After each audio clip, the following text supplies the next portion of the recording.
Did you condemn the man who was convicted of firebombing a Planned Parenthood clinic? How about the man who attacked Paul Pelosi with a hammer?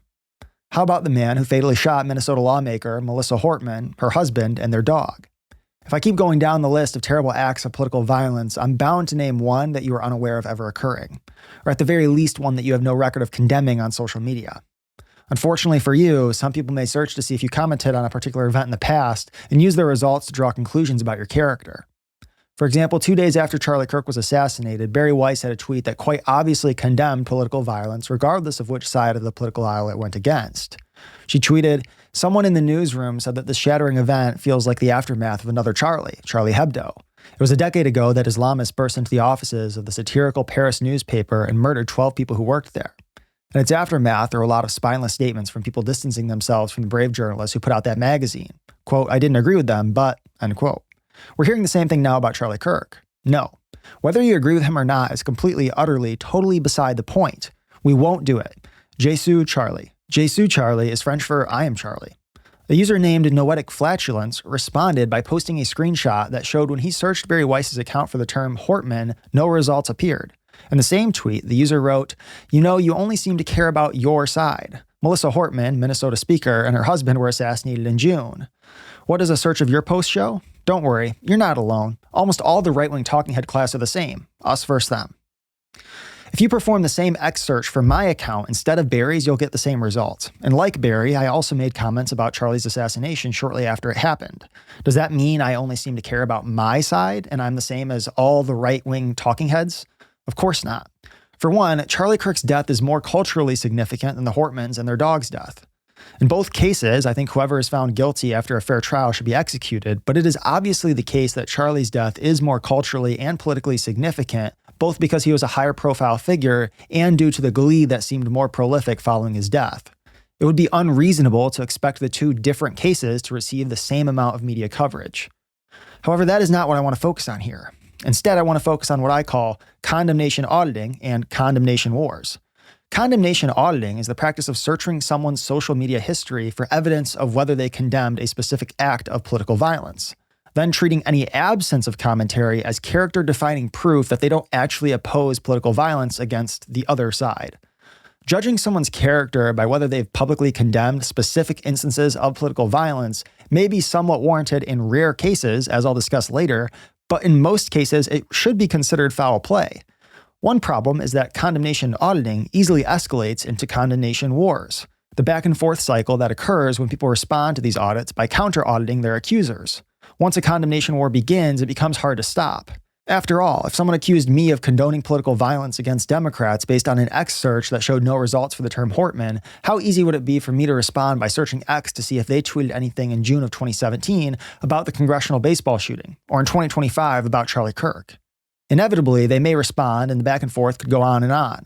Keep in mind that neither person will readily run out of ammo, since each is searching for the absence of condemnation rather than the presence of it. And if the list of events isn't filtered by cultural or local significance, it could be quite large. Condemnation wars also ignore the fact that people are not obligated to post on social media in order to pass other people's purity tests. There are plenty of legitimate reasons why people might not have commented about an instance of political violence on social media. Someone may have been on vacation with their family, spending time with a loved one during their final days, or simply taking a social media break while an event was in the news. We shouldn't want people to feel compelled to make a post about every instance of political violence as some kind of social insurance. Unless someone explicitly says or does something that suggests they approve of political violence, it is prima facie wrong to assume they support political violence against one side or the other. To be fair, there could be political environments where simply belonging to a particular party suggests a higher likelihood of supporting political violence than condemning it. In such a case, labeling yourself as a supporter of that political party would justifiably raise suspicion about your position on political violence. However, even then, there is no guarantee that such a person is a supporter of political violence, just as someone is not necessarily pro-life simply because they have Republican in their bio. Opposing condemnation auditing in the vast majority of cases also does not mean that full-time commentators, pundits, and politicians are exempt from criticism if they show poor judgment in which events they publicly condemn and which they do not comment on. For example, suppose a congressman was in a political climate where political violence was growing increasingly common on both sides of the aisle. Suppose it were the presidential primary season, and a Republican candidate was assassinated on the debate stage by someone who was obviously a liberal. Shortly after, imagine a conservative retaliated by assassinating a Democratic candidate on the debate stage at a concurrent event. It would be appropriate to judge the character of the congressman if he makes a statement condemning the murder of the nominee from his party, but not the other, assuming there are no extenuating circumstances like a heart attack striking him just before he could put out a second response. This also isn't to say that full-time political commentators have to promptly respond to every instance of political violence. There are other approaches that allow them to firmly and unequivocally denounce all political violence without being enslaved to making ex posts every time someone does something terrible. For instance, I recently added a page to my website that says, quote, "I, Hayden Rohde, condemn all forms of political violence, including abortion-related violence and vandalism. I also encourage all public figures and organizations across the political spectrum to add a similar statement to their respective platforms," end quote. The same text is currently included in the footer of my website. You'll notice that I added a portion that referenced abortion-related violence and vandalism. I thought that was appropriate since much of my content focuses on abortion, and I'm aware that some people who call themselves pro-life have been violent in the past, whether through firebombing abortion clinics or murdering abortionists, as Paul Hill did. I obviously condemn such violence and vandalism, as both the statement and a previous video I posted make clear.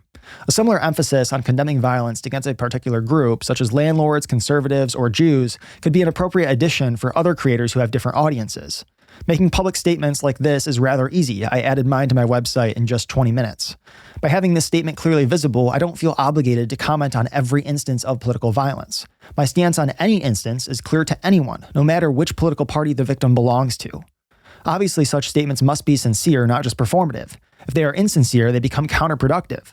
Instead of discouraging violence, they might actually encourage some followers to believe their favorite commentator secretly supports political violence. So if you're going to make a statement, you better actually believe it and say it with your chest. For the record, I'm not naive enough to believe making such a statement will prevent people from condemnation auditing my accounts in the future. However, if they do, even after seeing my clear, prominent public statement, it will probably look worse for them than for me, since they would be clearly embarking on a witch hunt for someone who's really no witch at all.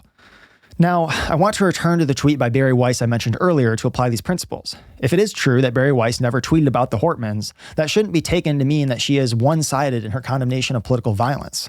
The assassination of the Hortmans and their dog, while horrific, is not of the same cultural significance as Kirk's assassination, so it is not an instance of comparing like for like. When someone such as Bari says that they condemn political violence, as she quite obviously implied in the tweet, it should be taken as a condemnation of political violence in all directions, unless there is evidence to the contrary, which the reply mentioned earlier failed to present.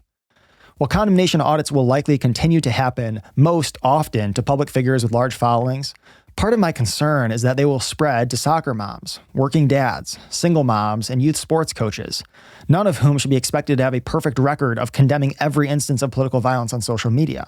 Not because they condone political violence toward anyone, but because they are humans whose children need hugs, coworkers need help, and friends need support. In a world that is increasingly online, the last thing we need is for people to fear passing condemnation audits, which don't account for our lives beyond the screen.